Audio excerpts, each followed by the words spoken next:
Local bank. Did the company discriminate when it came to the American dream? And new at 6, there are concerns this might not be happening in just one corner of the community. News 4's Al Vaughters has more tonight. Al? Well, Donna, Jackie, Attorney General Eric Schneiderman is accusing Evans Bancorp of redlining.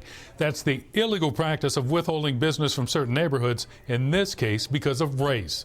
Redlining has been illegal for years, but did the housing meltdown of 2008 give it new life?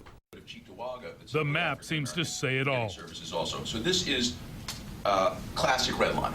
Citing the bank's own internal documents and public files, Attorney General Eric Schneiderman describes his findings of Evans Bank and Evans Bancorp's lending practices in Buffalo. The red area is where the bank does business and markets its products. The carved-out area is the city's Eastside and bordering neighborhoods of Cheektowaga. The bank's offices and ATMs actually form a ring around the African-American communities designated by the blue areas. Inside that exclusion area of Eastside neighborhoods, there's not a single Evans branch office or ATM. The Attorney General's findings: from the period of 2009 to 2012, Evans Bank accepted more than 1,100 mortgage applications. Of those, 4 came from African Americans, or 0.36%.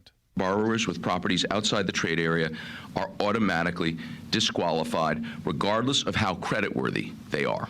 The president of Evans Bank responded to Schneiderman's charges with a written statement saying, in part, Evans is confident its lending practices meet all applicable laws and regulations. Bank officials believe the Attorney General's allegations are unfounded and without substance, and they will vigorously defend the complaint through the legal system. Are banks using the subprime mortgage meltdown of 2008 as an excuse for pulling back from inner cities?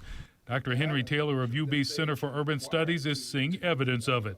Where increasingly a number of banks across the country have started to slide into what we might call new redlining or neo-redlining.